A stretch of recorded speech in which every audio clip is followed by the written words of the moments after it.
Hello student, তোমরা যারা ক্যালকাটা ইউনিভার্সিটির আন্ডারে প্রথম সেমিস্টারের ছাত্রছাত্রী আছো এবং তোমাদের রাষ্ট্রবিজ্ঞান সাবজেক্টটায় অনার্স আছে, তোমাদের জন্য আজকের ক্লাসটা খুবই গুরুত্বপূর্ণ।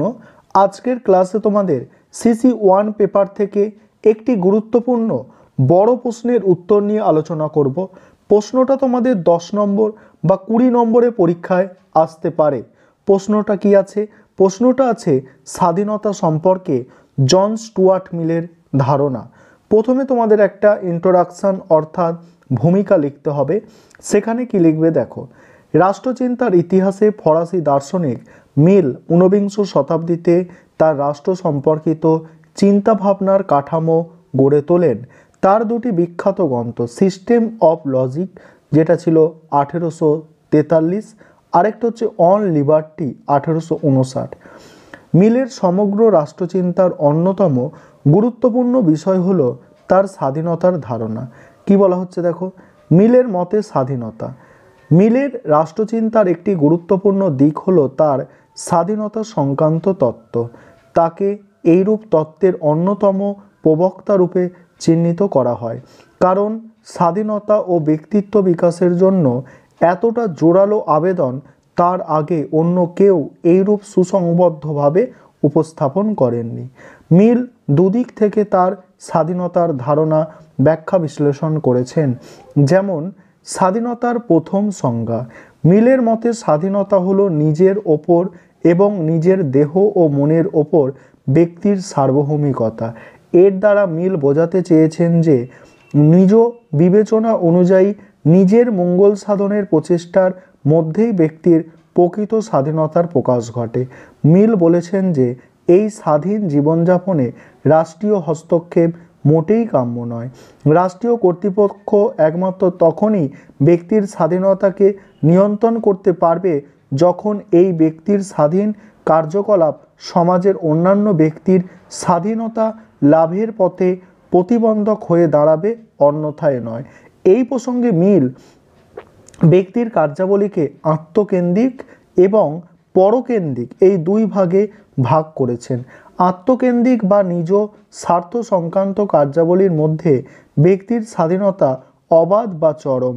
নিজের এলাকায় ব্যক্তি পুরোপুরি স্বাধীন, কিন্তু পরকেন্দ্রিক কাজের ক্ষেত্রে ব্যক্তির ক্রিয়াকলাপের সঙ্গে অপরের স্বার্থ যুক্ত থাকে, সমাজের অন্য সদস্যদের ওপর এর প্রভাব থাকে।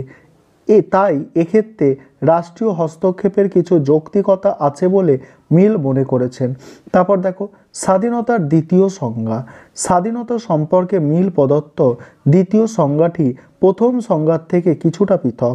দ্বিতীয় ক্ষেত্রে মিল বলেছেন স্বাধীনতা হলো নিজের পছন্দ মতো কর্ম সম্পাদন এবং সেই সাথে কোনো মানুষ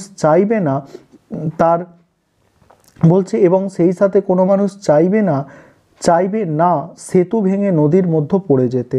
তিনি মনে করেন যে সব ক্ষেত্রে মানুষ তার নিজের স্বার্থের শ্রেষ্ঠ বিচারক নাও হতে পারে, তাই এই সব ক্ষেত্রে ব্যক্তির ইচ্ছা কি সে ব্যাপারে তাকে অবহিত করা রাষ্ট্রের কর্তব্য। মিলের মতে ইচ্ছামতো স্বাধীন চিন্তা বা কর্ম করা ব্যক্তির মৌলিক অধিকার হলেও অনেক সময় নিয়ন্ত্রণ আরোপের ফলে সেই স্বাধীনতা রক্ষা পেতে পারে। একটি উদাহরণের সাহায্যে তিনি বিষয়টি ব্যাখ্যা করেছেন। কোনো ব্যক্তি যখন এমন একটি সেতু অতিক্রম করতে ইচ্ছা করছে যে সেতুটি বিপজ্জনক হলেও সে সম্পর্কে সংশ্লিষ্ট ব্যক্তির কোনো ধারণা নেই, এমন অবস্থায় তাকে বাধা দেওয়ার মধ্যে কোনো স্বাধীনতা হরণের ব্যাপার থাকে না, বরং তাকে বাধা দানের মাধ্যমে তার বৃহত্তর ইচ্ছা পূরণ হয়। তারপরে দেখো সমালোচনা। কি বলা হচ্ছে দেখো, সমালোচনার প্রথম পয়েন্ট হচ্ছে শূন্য গর্ভ স্বাধীনতা। মিলের স্বাধীনতার তত্ত্বের ওপর মন্তব্য করতে গিয়ে বার্কার বলেছেন যে মিল বাস্তবে শূন্য গর্ভ স্বাধীনতা ও বিমুক্ত ব্যক্তির প্রবক্তা ছিলেন। মিলের অধিকার তত্ত্বের কোনো সুস্পষ্ট ব্যাখ্যা প্রদান করেনি। যে অধিকারের মাধ্যমে স্বাধীনতা কার্যকর হয় সেই অধিকার সম্পর্কে তার কোনো সুস্পষ্ট ধারণা ছিল না। লক, রুসো, গিনের তত্ত্বে যে অধিকারের ধারণা পাওয়া যায় মিলের তত্ত্বে তা অনুপস্থিত। তারপরে কি বলা হচ্ছে দেখো, এলিটদের স্বাধীনতা। তিনি সমগ্র সমাজের প্রেক্ষিতে স্বাধীনতাকে বিচার বিশ্লেষণ করেননি। তার কাছে সাধারণ মানুষের থেকে এলিটদের গুরুত্ব অনেক বেশি। তিনি শিক্ষিত ও জ্ঞানীগুণী ব্যক্তিদের স্বাধীনতা ও গুরুত্বকে স্বীকৃতি দিয়েছেন, আপামর জনগণের স্বাধীনতা ও গুরুত্ব নয়, বলছে গুরুত্বকে নয়। তারপর দেখো সংখ্যালঘিষ্ঠের মতামত। 100 জনের মধ্যে 99 জনের বিরুদ্ধে আত্মবিশ্বাস সম্পন্ন একজন মানুষের অধিকার রক্ষার জন্য মিল যা বলেছে, সামগ্রিক আলোচনার পরিপ্রেক্ষিতে তা যথার্থ বলে প্রমাণিত হয় না। ব্যক্তি স্বাধীনতা সম্পর্কে তার প্রারম্ভিক বক্তব্য পরবর্তীকালে বিভিন্নভাবে সংশোধিত হয়েছে। পরের পয়েন্ট আছে রাষ্ট্রীয় হস্তক্ষেপ। ব্যক্তির আত্মকেন্দ্রিক ও পরকেন্দ্রিক কাজের মধ্যে পৃথকীকরণ মিলের সমাজ দর্শনের একটি দুর্বল দিকেরই প্রকাশ মাত্র। বস্তুত ব্যক্তি মানুষের কোনো কাজই বিশুদ্ধ আত্মকেন্দ্রিক বলে বিবেচিত হতে পারে না। ব্যক্তি মানুষ হলো সামাজিক একক, তার কোনো কাজই সমাজে নিরপেক্ষ হতে পারে না। যেহেতু বাস্তবে সব কাজই পরকেন্দ্রিক, সেহেতু ব্যক্তির যে কোনো কাজের ক্ষেত্রেই রাষ্ট্রীয় নিয়ন্ত্রণ আরোপ হতে পারে। তারপর দেখো স্ববিরোধিতা। মিলের স্বাধীনতার তত্ত্বে স্ববিরোধিতা উপস্থিত দেখা যায়।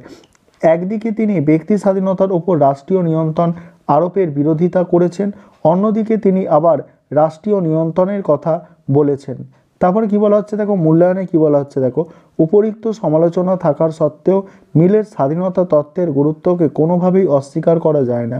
মিল স্বাধীনতার ক্ষেত্রে যেভাবে যথাসম্ভব সম্প্রসারণের কথা বলেছেন তা বর্তমান সময়ে যথেষ্ট প্রাসঙ্গিক। এই ছিল তোমাদের আজকের ক্লাস।